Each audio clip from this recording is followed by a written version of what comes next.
দুর্গাপূজার ঠিক আগ মুহূর্তে দেশলাই কাঠির প্রতিমা বানিয়ে তাক লাগিয়ে দিল রাজ্যের ছেলে বিজয় দেবনাথ। দেখুন বিশেষ প্রতিবেদন।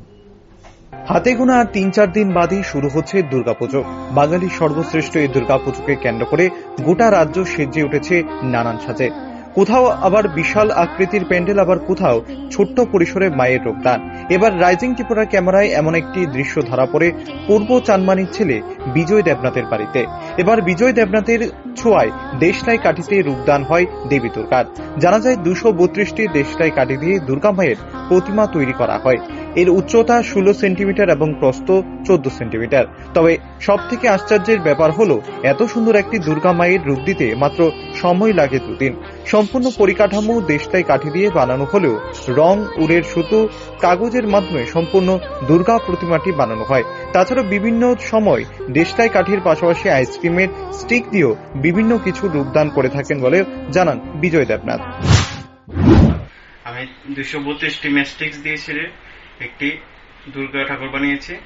এটার উচ্চতা হলো ১৬ সেন্টিমিটার এবং প্রস্থতা হলো ১৪ সেন্টিমিটার।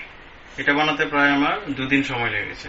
এটাতে ইউজ হয়েছে দেশলাই কাঠি, রং ইউজ করেছি আর উলের সুতাগুলি দিয়ে আমি ওদের ড্রেস বানিয়েছি। কতদিন সময় লেগেছে আপনার বানাতে? আমার এটা বানাতে ২ দিন সময় লেগেছে। কি কি প্রয়োগ করেছেন? এটার মধ্যে দেশলাই কাঠি ইউজ করেছি, তারপর উলের সুতাগুলি ইউজ করে ওদের ড্রেস বানিয়েছি, কাগজগুলি ইউজ করে কিছু কিছু অস্ত্রগুলি দিয়েছি। কত ফুট বা কত ইঞ্চি? এটা ১৬ ইঞ্চি উচ্চতাতে আর প্রস্থ ১৪ ইঞ্চি। এছাড়া আপনি আর কি কি বানান? আমি দেশলাই কাঠি ও আইসক্রিম স্টিক দিয়ে অনেকগুলি জিনিস বানাই। আপনার নাম?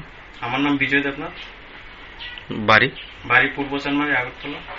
কতদিন সময় লেগেছে আপনার এই দেশলাই কাঠি দিয়ে মূর্তিটা বানাতে? আমার বানাতে প্রায় ২ দিন সময় লেগেছে। পার্বত্য ছোট্ট রাজ্য ত্রিপুরাকে গোটা বিশ্বের দরবারে পৌঁছে দিতে এক উদ্যমী ভূমিকা নিতে চলছে রাজ্যের ছোট বড় সকল শিল্পীরা। আর তাতে শিল্পীর পরিবার পরিজন সহ খুশি এবং আনন্দিত গোটা রাজ্য। Bureau report, rising Tripura.